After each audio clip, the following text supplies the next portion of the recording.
Bienvenidos todos a Audiolectura Cristiana. En su solemne tratado titulado El pecado de complacer la carne, el teólogo puritano Richard Baxter expone uno de los pecados más profundos y peligrosos del corazón humano: el vivir para agradar la carne.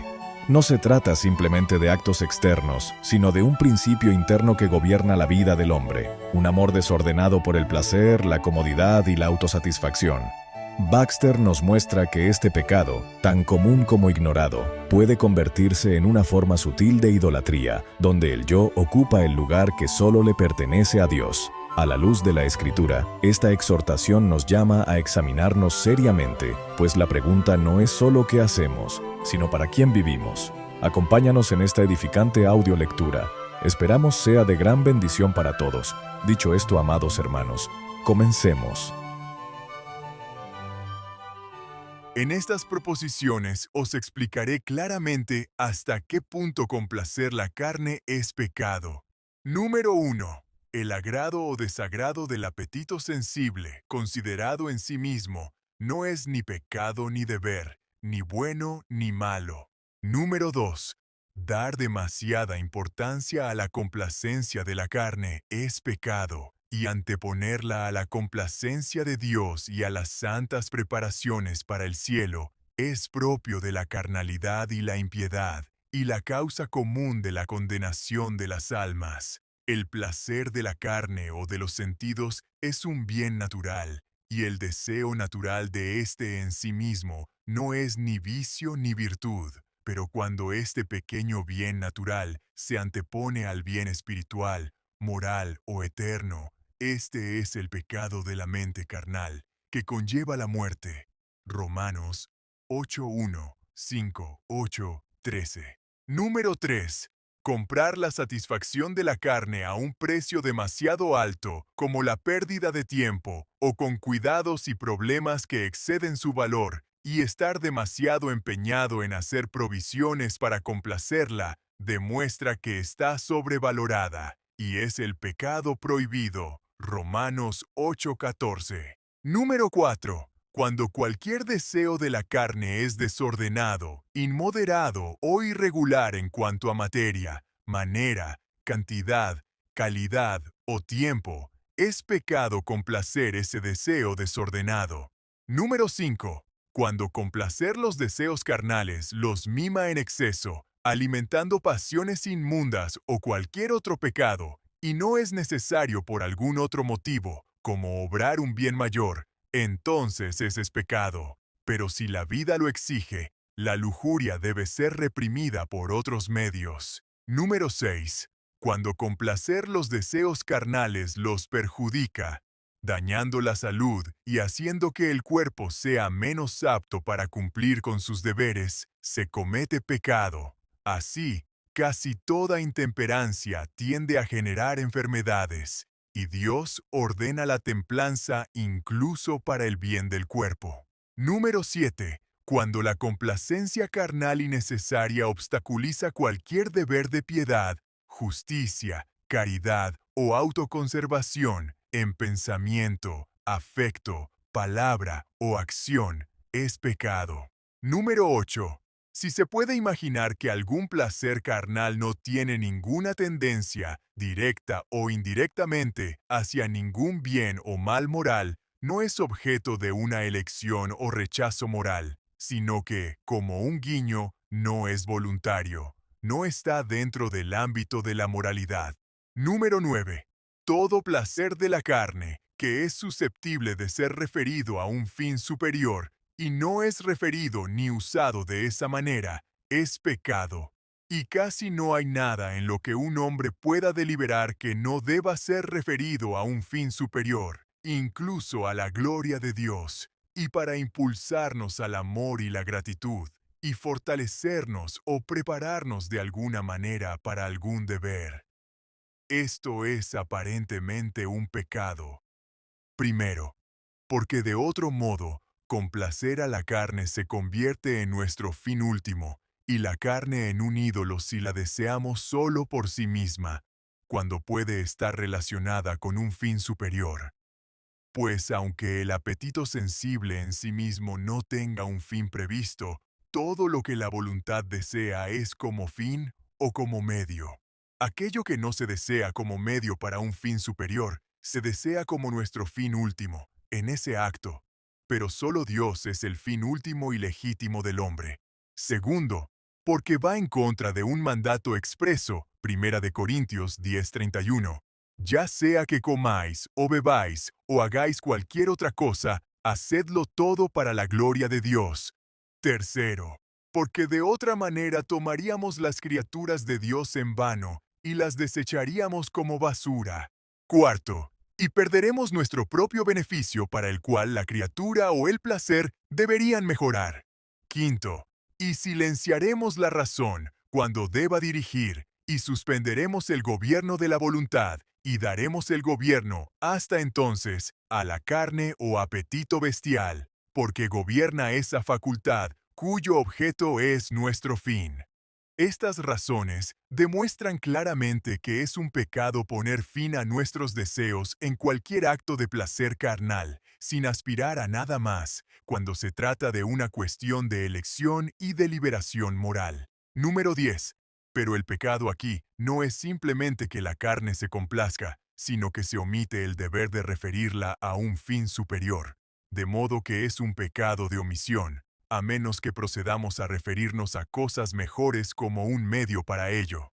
Número 11. La intención de la gloria de Dios o de nuestro bien espiritual no puede manifestarse de forma clara y perceptible en cada placer que experimentamos, bocado que comemos o cosa que usamos, pero una intención sincera y habitual, bien arraigada desde el principio en el corazón, contribuirá al uso correcto de muchos medios particulares, así como un hombre se propone al partir hacia donde se dirige y luego continúa su camino, aunque en cada paso no piense conscientemente en su fin. Así también aquel que se consagra a Dios y en general lo dirige todo a su gloria y al cumplimiento de su deber y salvación, llevará a cabo pequeños detalles para ese fin, mediante una acción secreta e imperceptible del alma, realizada simultáneamente con otras acciones que sí son perceptibles. Quien solo se preocupa por su salud al comer y beber, no se acuerda de ella en cada bocado y cada sorbo, y sin embargo, tiene tal hábito de cuidado y precaución que, sin darse cuenta, lo mantendrá en el camino correcto y le ayudará a ajustar los medios al fin. Así como la mano acostumbrada de un músico puede tocar una lección en su laúd mientras piensa en otra cosa, así también un cristiano comprometido puede realizar fielmente actividades cotidianas como comer, beber, vestirse y trabajar en su vocación, para los buenos fines que se propuso, primero de hecho y aún habitualmente, sin un recuerdo claro ni una intención observable de ese fin. Número 12. El cuerpo debe mantenerse en la condición, en la medida de lo posible, que sea más adecuada para el servicio del alma, como se mantiene al caballo, ni tan mimado que se vuelva indomable, ni tan débil que le impida viajar, sino que toda la salud y la fuerza que lo mantienen dócil lo hacen más útil. No es la vitalidad del cuerpo, sino su salud y alegría, lo que lo capacita para el servicio, y complacer los sentidos de la carne, siempre que contribuya a su salud y alegría, es un deber, cuando se puede lograr sin mayor perjuicio en sentido contrario. Un cuerpo pesado no es sino un siervo torpe y pesado para la mente, un gran impedimento para el alma en el cumplimiento del deber y una gran tentación para muchos pecados, como bien saben por triste experiencia las personas enfermizas y melancólicas, y muchas personas apáticas y flemáticas. Es tan importante ayudar al cuerpo a alcanzar su debida agilidad y aptitud para el servicio, como domarlo y controlarlo mediante el ayuno y la austeridad cuando está orgulloso o lujurioso. Y aquellos que piensan que ayunar en ciertos días, de manera formal, es aceptable para Dios, cuando el estado del cuerpo no mejora, sino que más bien se ve perjudicado y obstaculizado por ello, como si fuera algo necesario para sí mismo, erróneamente ofrecen a Dios un sacrificio que Él no requiere, y lo toman como enemigo del hombre que desea su dolor y sufrimiento cuando éstos no contribuyen a su bien. Un segador que tiene una buena guadaña hará más en un día que otro que tiene una mala guadaña en 2 días. Todo trabajador conoce el beneficio de tener sus herramientas en orden, y todo viajero conoce la diferencia entre un caballo alegre y uno cansado, y aquellos que han tenido salud y enfermedad saben cuán útil es en toda obra de Dios tener un cuerpo sano, espíritu alegre y presteza y prontitud para obedecer a la mente. Cuando las vistas de paisajes, edificios hermosos, campos y países, o el uso de paseos o jardines, tienden a elevar el alma a la santa contemplación, a admirar al Creador y a pensar en la gloria de la vida venidera. Este deleite es lícito, sino un deber, donde se puede obtener. Así también cuando la música alegra la mente y la prepara para la acción de gracias y la alabanza a Dios, y cuando el descanso del cuerpo, el uso de las mejores vestiduras y los banquetes moderados en el día del Señor y otros días de acción de gracias promueven el servicio espiritual del día, son buenos y provechosos. Pero para aquellos que se ven más obstaculizados por la plenitud, incluso la abstinencia en tales días es lo mejor. Así que el uso del cuerpo debe juzgarse como un medio o una expresión del bien o del mal de la mente. Número 13. A veces, en este caso, debemos priorizar el presente y otras veces el futuro. Porque cuando un gran pecado, un juicio u otra razón nos llama a ayunar, cuando se hace necesario para los fines de ese día presente, debemos hacerlo, aunque el cuerpo esté tan débil que se resienta después. Así sea que el bien que podamos esperar de él ese día sea mayor que el bien del que probablemente nos prive después. De lo contrario, la pérdida posterior, si es mayor, es más importante evitarla. Número 14. Muchas cosas nos preparan indirectamente para nuestro fin principal, aunque, de cerca y directamente, parezcan no tener ninguna relación con él, como aquellas que solo nos proporcionan fuerza, vigor y agilidad naturales, o que previenen impedimentos. Así como la capucha, la capa y demás vestimenta de un viajero parecen más bien obstáculos para su velocidad. Sin embargo, son necesarias para protegerlo del frío y la humedad, que de otro modo podrían dificultarle aún más el viaje.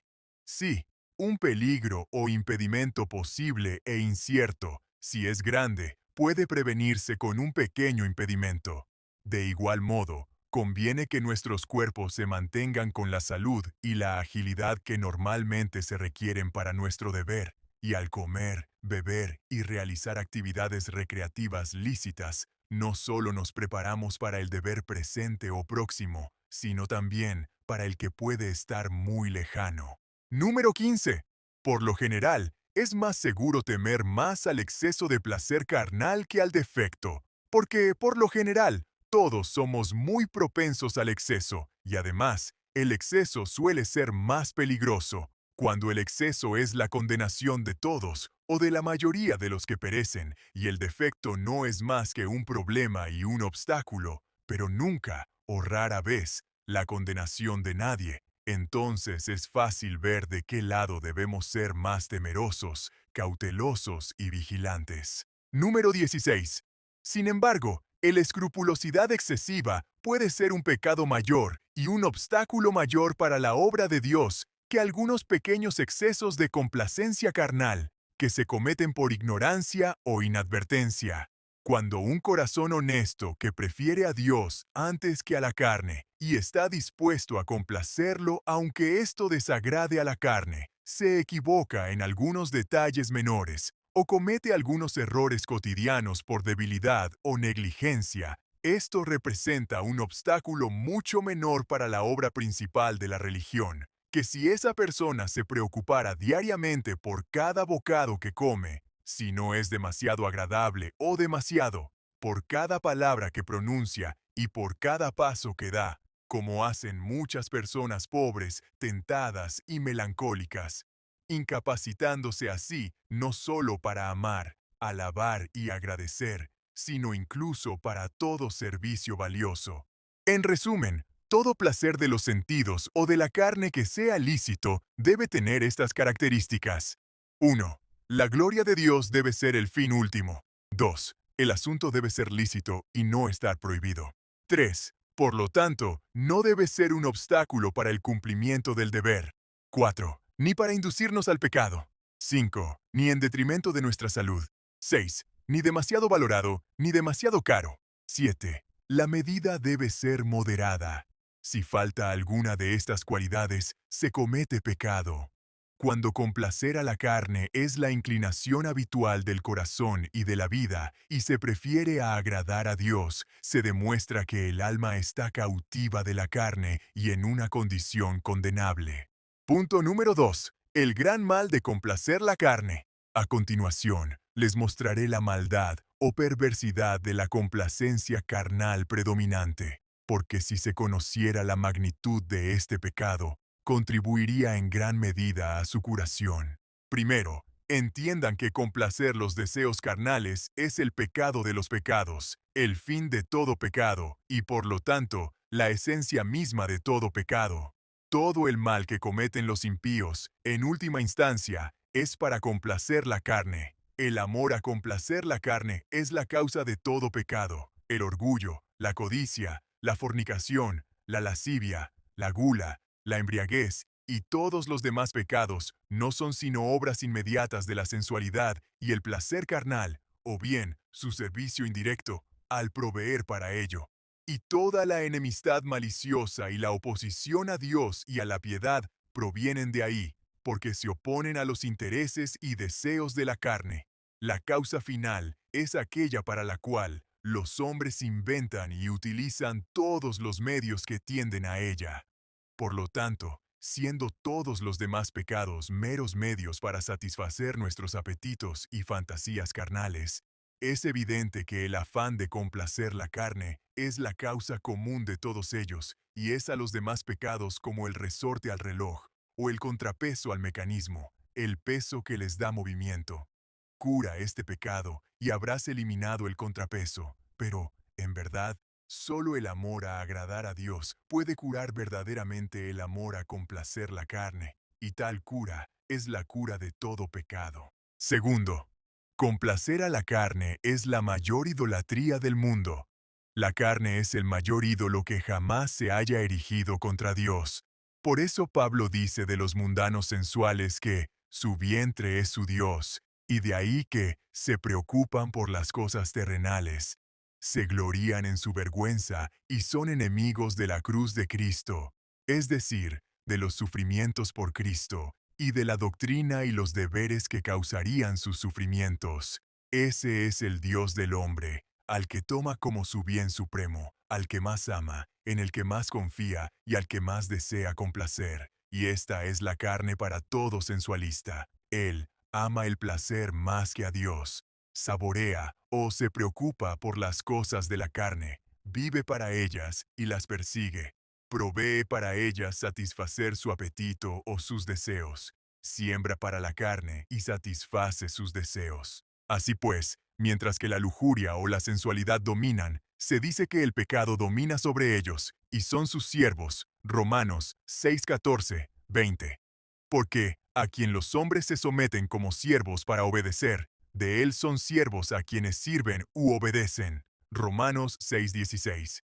No es principalmente arrodillarse y orar a algo lo que constituye la idolatría, es amar, complacer, obedecer, buscar y deleitarse en algo lo que es idolatría. Por lo tanto, amar la carne, complacerla, servirla, obedecerla, buscar y deleitarse en sus placeres es la mayor idolatría, más que ofrecerle sacrificios. Así pues, la carne es el principal enemigo de Dios, porque posee el amor y el servicio que le corresponden. La carne le roba el corazón de todos aquellos que son carnales y no están santificados. Ni todos los Baales, Júpiteres, Apolos y demás ídolos del mundo juntos poseen tanto amor y servicio como la carne por sí sola.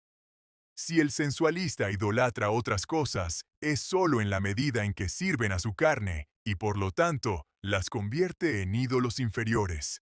puede idolatrar su riqueza e idolatrar a los hombres poderosos y de gran influencia mundana, pero solo en la medida en que puedan beneficiar o perjudicar su carne. Esto es lo que le importa.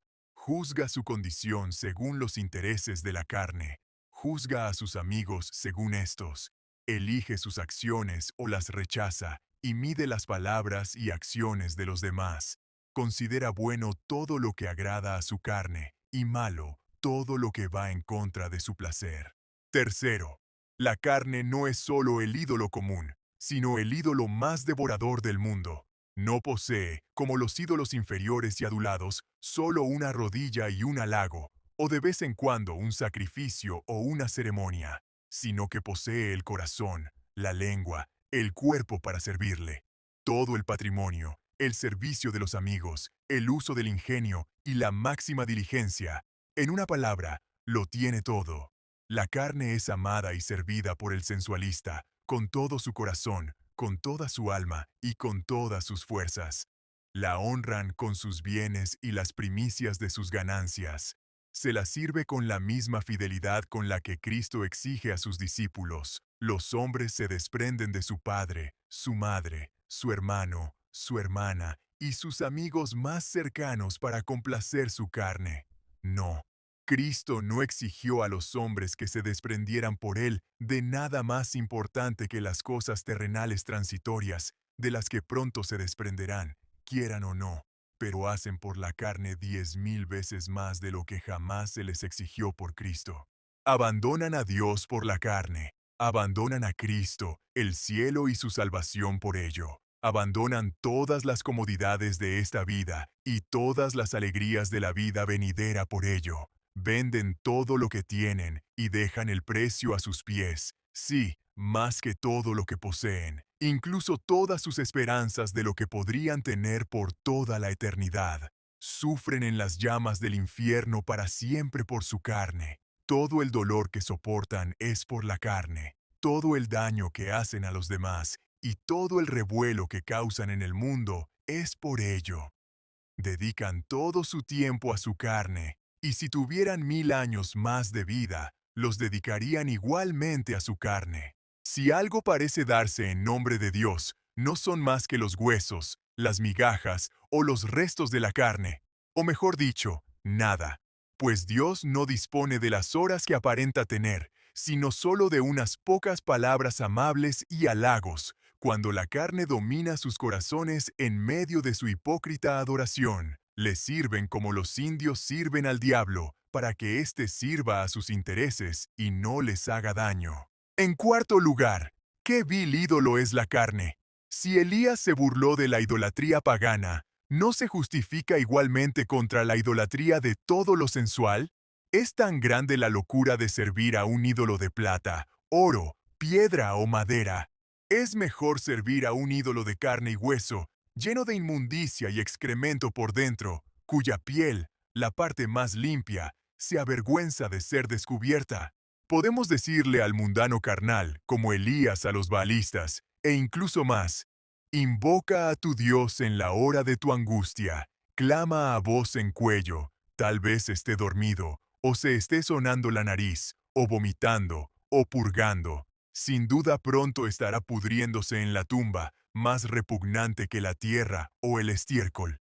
¿Es este un Dios al que sacrificar todo lo que tenemos y al que entregarle todo nuestro tiempo, nuestro cuidado, nuestro trabajo, nuestras almas y todo lo demás?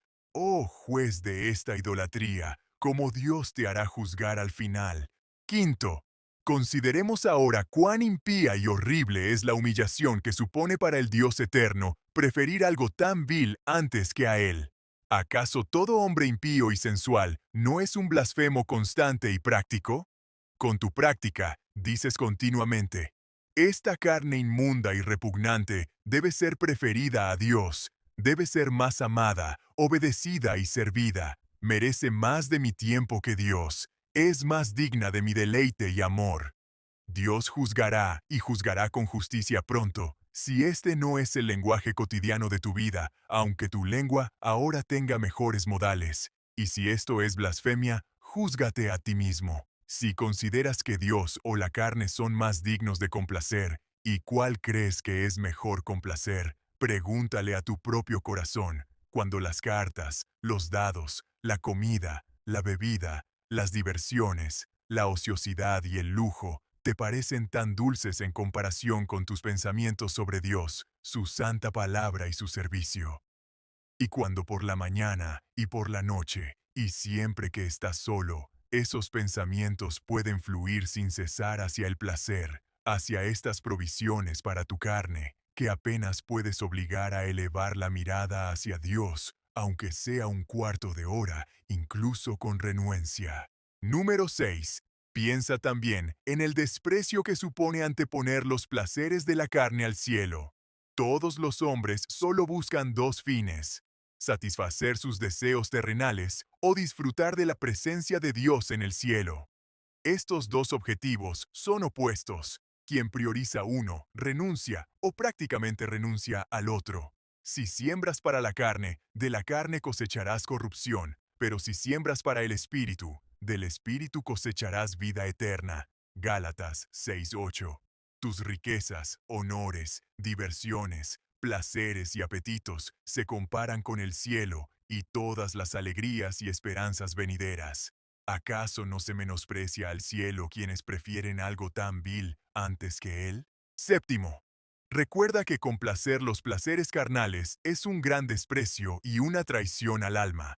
Es un gran desprecio hacia un alma inmortal anteponer su carne corruptible a ella, convertir a su sirviente en su amo y cabalgar sobre ella, mientras el alma va, por así decirlo, a pie. ¿Acaso la carne merece tanto tiempo, tanto gasto, tanto cuidado y tanto alboroto como se le dedica en el mundo? ¿No vale más un alma inmortal? No, complacer los placeres carnales es traicionar el alma. Prefieres a su enemigo antes que a ella. Pones su seguridad en manos de un enemigo y desechas todas sus alegrías y esperanzas por la satisfacción de la carne.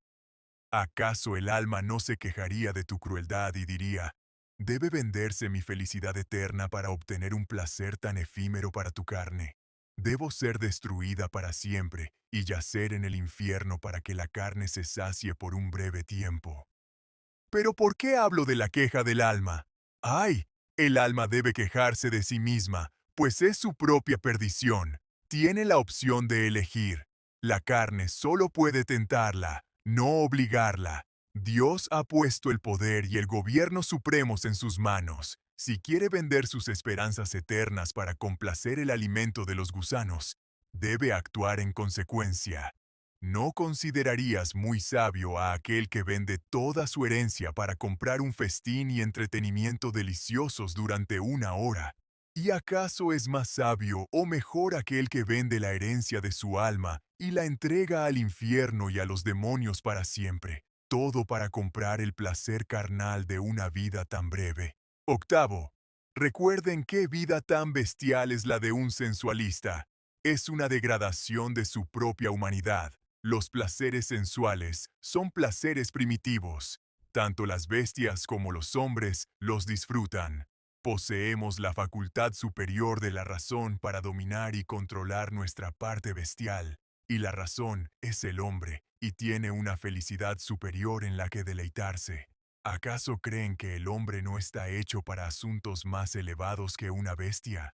¿No tienen un objeto más noble para su deleite que su cerdo o su perro?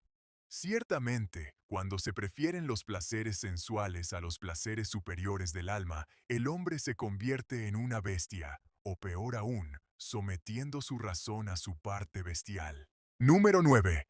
Piensa en la insignificante y lamentable felicidad que eligen las personas carnales. ¡Qué pequeña y sórdida ganancia! ¡Oh! Cuán pronto terminará el juego y se desvanecerán los placeres de la lujuria ardiente.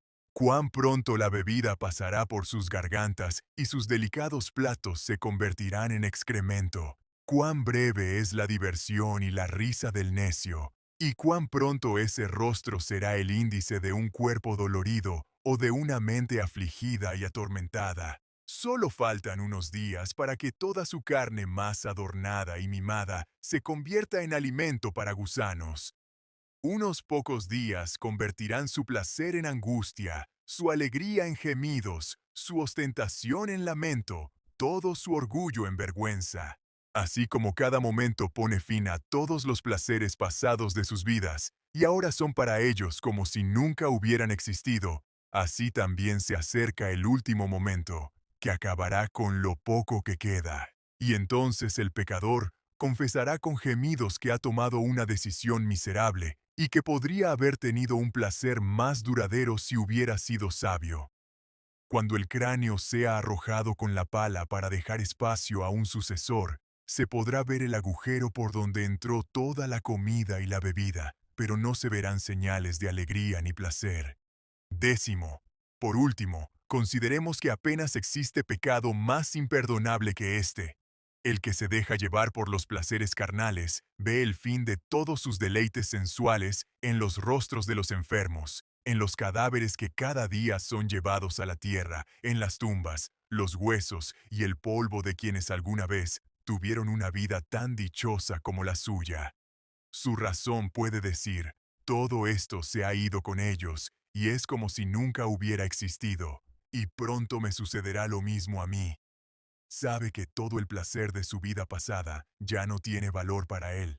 Sus advertencias son constantes, claras y lúcidas, y por lo tanto, su pecado es mayor.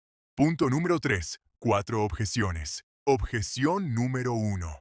¿Qué daño puede hacerle a Dios o a cualquier otra persona que yo me deje llevar por mis deseos carnales? No creo que algo tan inofensivo pueda desagradarle.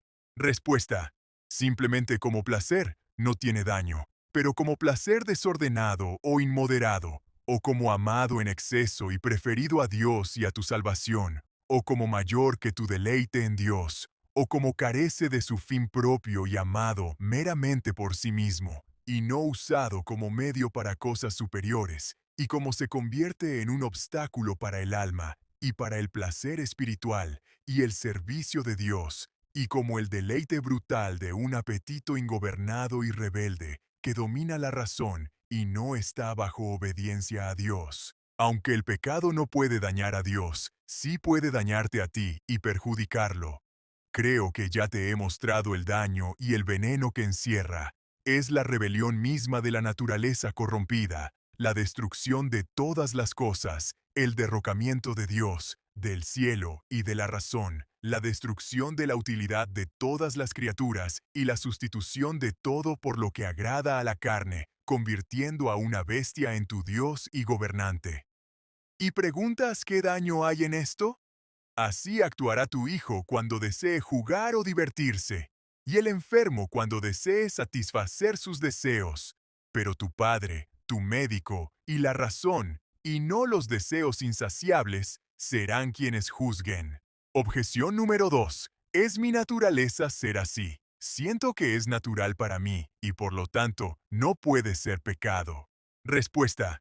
1. El apetito desmedido, violento e indomable es tan natural para ti como la lepra para una familia leprosa. ¿Acaso amarás tu enfermedad por ser natural?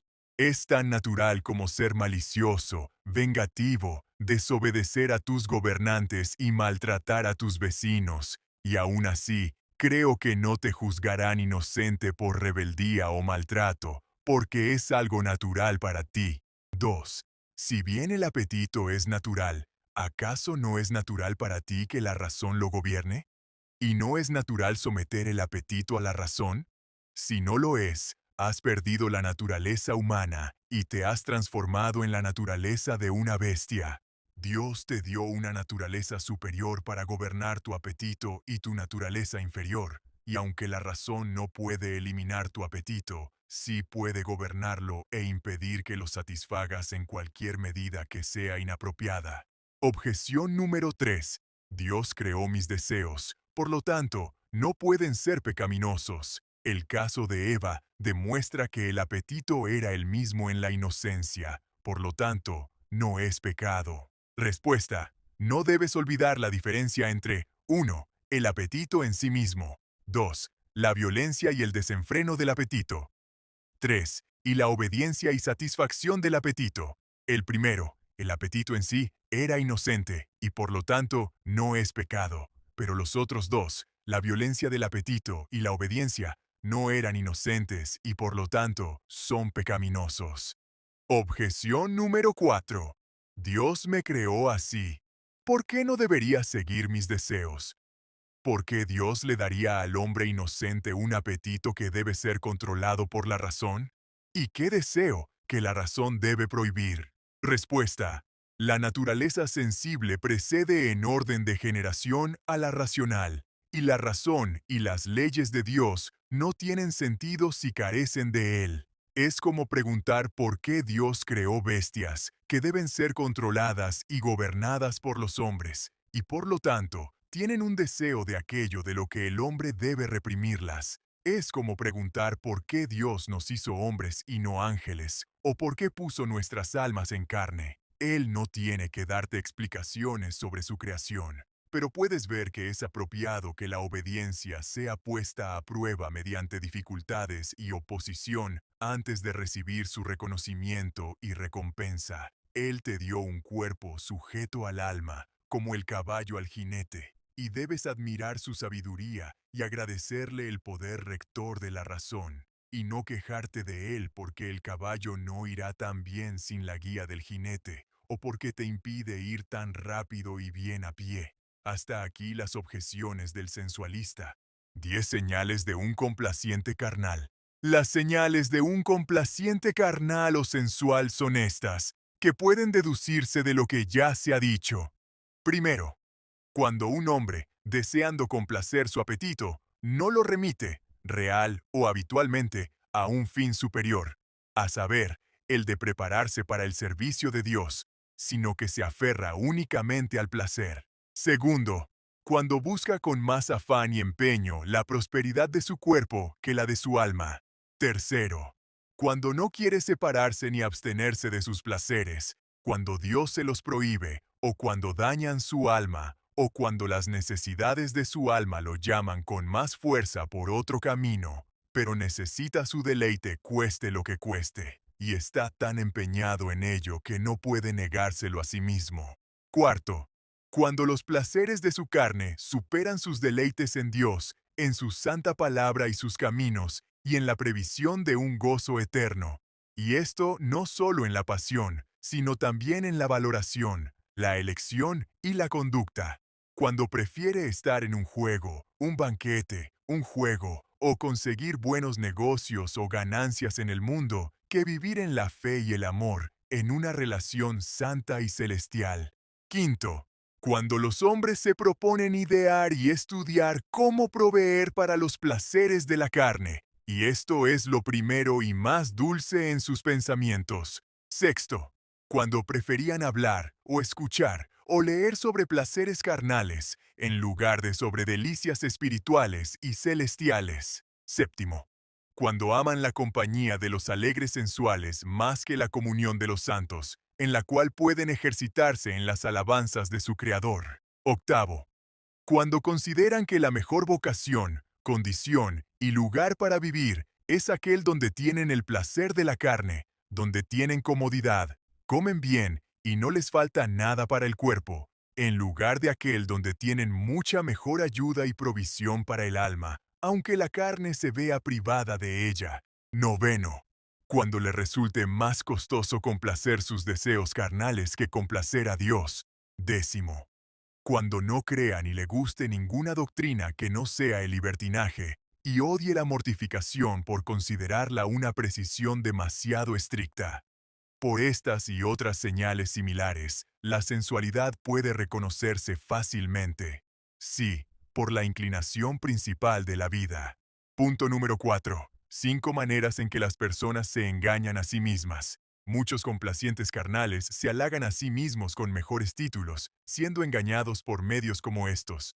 1. Porque se oponen a la doctrina del libertinaje y sostienen opiniones tan estrictas como cualquiera. Pero la complacencia carnal puede estar de acuerdo con la doctrina de la mortificación y las opiniones más estrictas, siempre y cuando no se pongan en práctica. 2. Porque no viven en ningún vicio grosero y vergonzoso. No van al teatro ni frecuentan tabernas fuera de temporada. No se emborrachan ni juegan, ni malgastan sus horas en diversiones o pasatiempos innecesarios. No son fornicadores ni se regodean en la riqueza, sino que pueden satisfacer sus deseos carnales de una manera que no les cause ninguna vergüenza en el mundo. ¿Acaso un hombre no puede hacer de su bienestar, su prosperidad o la satisfacción de su apetito, sin excesos infames, su mayor felicidad y fin supremo, aquello que en la práctica considera lo mejor, como si lo hiciera de forma vergonzosa?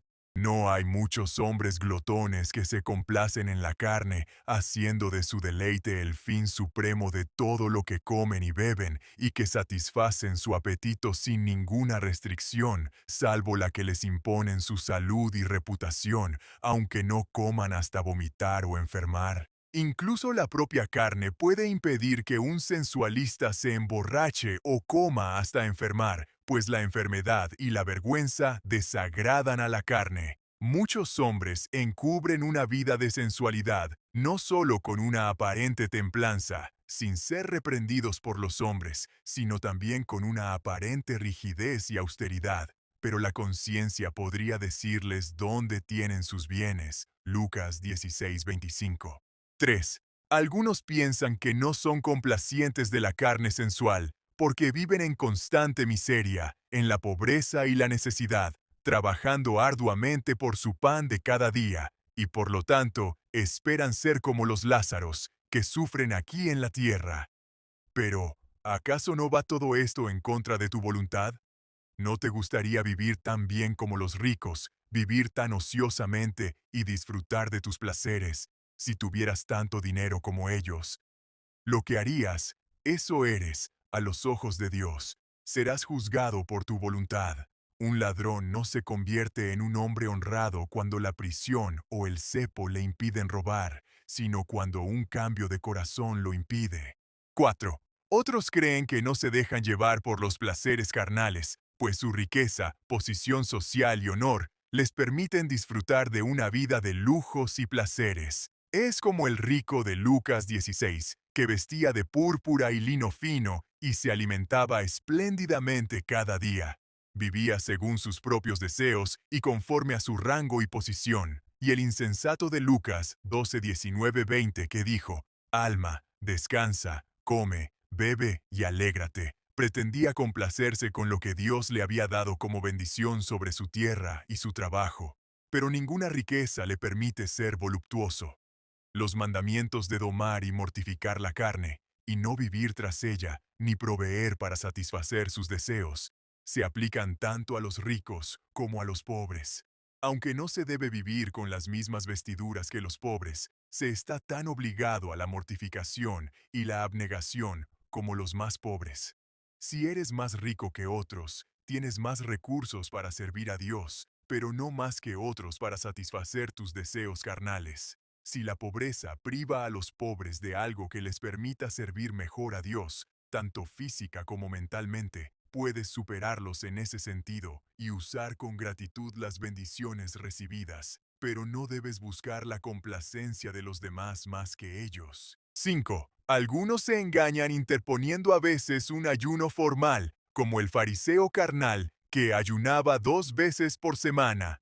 Lucas 18:12. Y entonces piensan que no son sensuales. No me refiero al ayuno papista con pescado y manjares, que no es tanto una muestra de mortificación. Pero, ¿qué ocurre si realmente ayunáis tan a menudo como los fariseos y discutís con los discípulos de Cristo por no ayunar? Mateo 9, 14, 15. ¿Acaso un sensualista no haría lo mismo si su médico se lo exigiera por su salud?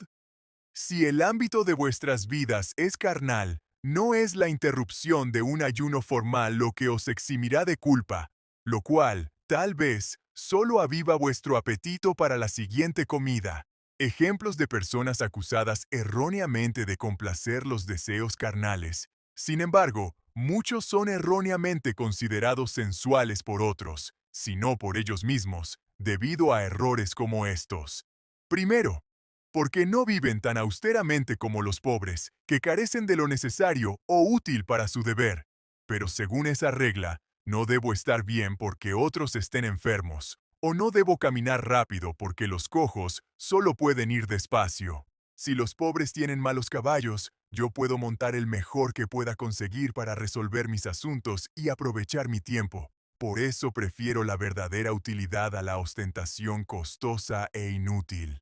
Segundo, otros son acusados de sensualidad porque la debilidad de sus cuerpos requiere un cuidado y una dieta más delicados que los de los hombres sanos. Algunos cuerpos no son aptos para el servicio si ayunan, y otros quedan inservibles por enfermedades y dolencias si no se les trata con sumo cuidado. Y es tan importante nutrir un cuerpo débil para capacitarlo para el servicio de Dios, como domar un cuerpo rebelde y lujurioso e impedir que lo ofenda.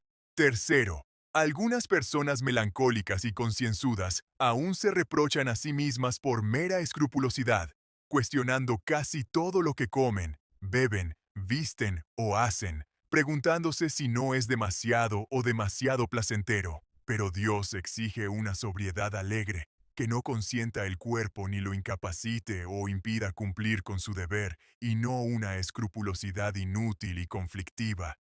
Punto número 5. Instrucciones prácticas y ayuda. Instrucción número 1. Mantén tu mente en las cosas celestiales. La primera e importante instrucción contra los placeres carnales es que, mediante una fe seria y viva, estés seguro de ver las cosas mejores con Dios y de dedicarte de corazón a pensar en ellas, amarlas, buscarlas y alcanzarlas. Todas las demás instrucciones son solo secundarias a esta, porque ciertamente el alma del hombre no estará ociosa, siendo un principio vivo y activo, y es igualmente seguro que no actuará sino con algún fin, o para algún fin, y no hay otros fines que nos atraigan, sino las cosas temporales o eternas.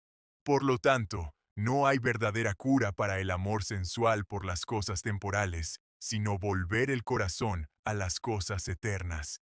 Con fe, piensen primero en la certeza, la grandeza y la eternidad de las alegrías celestiales, y luego piensen que éstas pueden ser suyas con mayor certeza que cualquier riqueza o placer mundano, si no las rechazan con desdén, y luego piensen que este es el momento en que deben asegurarse de ellas y conquistarlas, si alguna vez desean poseerlas, y que han sido enviados al mundo con este propósito.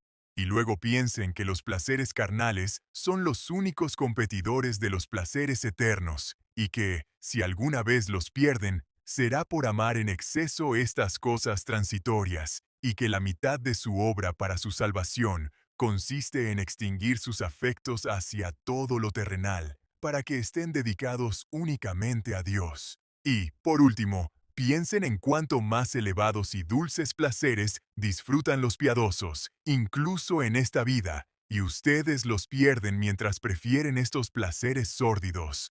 ¿Acaso creen que un verdadero creyente no se deleita más en la previsión de su bienaventuranza inmortal con Cristo, en la certeza del amor de Dios y en la comunión con Él en su santo servicio, que ustedes o cualquier persona sensual en los placeres carnales? La meditación seria y profunda sobre estas cosas dirigirá la mente hacia los verdaderos deleites. Instrucción número 2. Conócete a ti mismo. Familiarízate con la gama de deseos sensuales, préstales atención y obsérvalos en toda su extravagancia. De lo contrario, mientras intentas cerrar una brecha, se abrirán muchas más. Te he dado muchos ejemplos en mi Tratado de la Abnegación. Aquí te presentaré brevemente algunos. 1. Controla tus apetitos en cuanto a comida y bebida, tanto en cantidad como en calidad. La gula es un pecado común que a menudo pasa desapercibido. La carne no esclaviza más a los hombres que el apetito, como vemos en los borrachos y glotones, que no pueden controlarse, al igual que quien sufre sed con fiebre alta. 2. Presta atención a la lujuria de la impureza y a todos sus grados y a las aproximaciones a ella, especialmente a los abrazos y comportamientos inmodestos. 3. Ten cuidado con las conversaciones obscenas y sucias, las canciones de amor y esas trampas sensuales. 4. Ten cuidado con dormir demasiado y con la inactividad. 5. Ten cuidado de no deleitarte demasiado con tus riquezas, tus tierras, tus edificios y tus comodidades exquisitas. 6. Ten cuidado de que los honores, la grandeza mundana o los aplausos de los hombres no se conviertan en un placer demasiado grande para ti. 7. Y para que no llegues a disfrutar pensando en tales cosas cuando estés solo o hablando ociosamente de ellas en compañía de otros. 8. Y tengan cuidado de que el éxito y la prosperidad de sus asuntos no les complazcan demasiado como a él. Y me diré a mí mismo, tienes muchos bienes guardados para muchos años. Relájate, come, bebe y diviértete. Lucas 12:19. 9. No te complazcas desmedidamente en tus hijos, parientes o amigos más cercanos. 10. Ten cuidado con el placer que se produce en compañías vanas, inútiles y pecaminosas. 11. Presta atención a la elegancia de tu vestimenta, para que te hagas notar ante los demás. 12. Ten cuidado con el deleite que te producen los romances, las novelas, las historias inventadas y las noticias inútiles, que corrompen la mente y te hacen perder el tiempo. 13. Evitad disfrutar de diversiones excesivas, innecesarias, que consumen el tiempo, perturban la mente, incitan al pecado y obstaculizan cualquier deber, especialmente nuestro deleite en Dios. Son almas miserables quienes no encuentran consuelo en nada más seguro ni provechoso que las cartas, los dados, las obras de teatro y los bailes inmodestos. Instrucción número 3. Sepa qué debe hacer para evitar la tentación. Además del remedio universal mencionado en la primera instrucción, asegúrese de tener a mano los remedios particulares que su propia manera particular de complacer los deseos carnales requiere, y no permita que el amor a su vanidad lo predisponga. Considere imparcialmente la enfermedad y el remedio. De los detalles después. Instrucción número 4. Dios quiere que tengas más placer, no menos. Recuerda que Dios quiere darte más placer y no menos, y que te dará tantos placeres sensoriales como sean verdaderamente buenos para ti, para que los aceptes en su lugar, en subordinación a tus delicias celestiales. ¿Y no es esto aumentar y multiplicar tu placer? ¿Acaso la salud, los amigos, el alimento y una vivienda cómoda no son mucho más dulces como fruto del amor de Dios, como anticipo de las misericordias eternas, como ayuda para alcanzar el cielo y como medio para el consuelo espiritual, que por sí solos? Todas tus misericordias provienen de Dios. Él no te quitaría ninguna, sino que las santificaría y te daría más. Instrucción número 5. Piensa antes de satisfacer tus apetitos. Asegúrate de que la razón mantenga su autoridad como rectora de los sentidos y los apetitos. Así pues, considera, sea cual sea el deseo del apetito, los fines y las razones de la acción, y a qué conduce.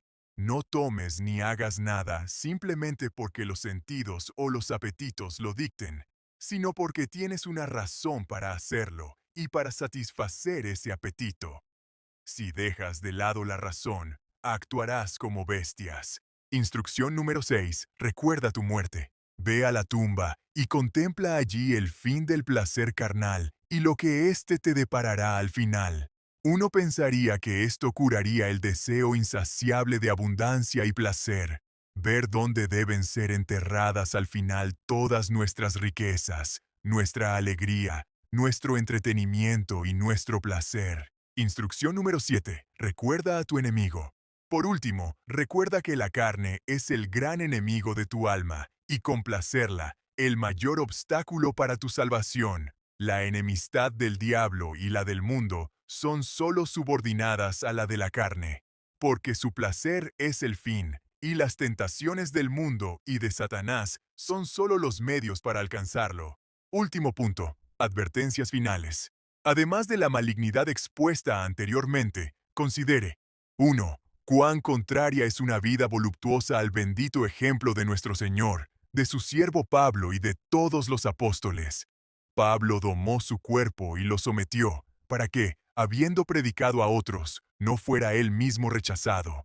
Y todos los que son de Cristo han crucificado la carne, con sus pasiones y deseos. Esto se simbolizaba en el bautismo, cuando descendían al agua y luego emergían de ella, para significar que habían muerto y sido sepultados con Cristo.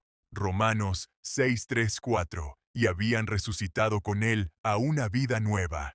2. La sensualidad muestra que no hay una verdadera creencia en la vida venidera y prueba, en la medida en que prevalece la ausencia de toda gracia. 3.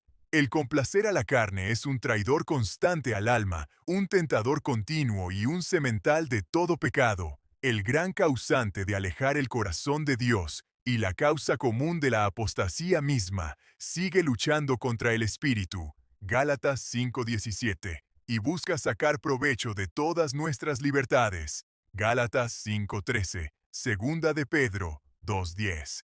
4. El complacer a la carne convierte todas nuestras misericordias externas en pecado y se fortalece contra Dios mediante sus propios beneficios. 5. Complacer los deseos de la carne es la gran causa de nuestras aflicciones, pues Dios no perdonará al ídolo que se le levanta. La carne se rebela, y la carne sufrirá. 6. Y cuando la carne trae consigo la aflicción, se impacienta ante ella y la hace parecer intolerable. Quien busca complacer los placeres carnales, cree estar perdido cuando la aflicción lo priva de su placer. 7. Por último, complacer los placeres carnales hace que los hombres sean sumamente incapaces de prepararse para la muerte, pues entonces la carne debe ser arrojada al polvo, y todo su placer llegará a su fin. Oh, día aciago para aquellos que tuvieron sus bienes aquí y su porción en esta vida, cuando todo lo que alguna vez valoraron y buscaron se haya ido, y toda la verdadera felicidad se haya perdido, que despreciaron brutalmente. Si quisieras soportar con alegría la disolución y la ruina de tu carne, domínala y mortifícala ahora. No busques la comodidad y el placer de tu pequeño ser terrenal, cuando deberías buscar y saborear el placer eterno. Aquí reside tu peligro y tu misión. Lucha más contra tu propia carne que contra todos tus enemigos en la tierra y en el infierno. Si te salvas de esto, te salvas de todos ellos. Cristo sufrió en la carne para decirte que no es un consuelo, sino sufrimiento, lo que tu carne debe esperar si quieres reinar con Él. Amén. Muchas gracias por escuchar Audio Lectura Cristiana. El Señor les bendiga, amados hermanos. Hasta la próxima.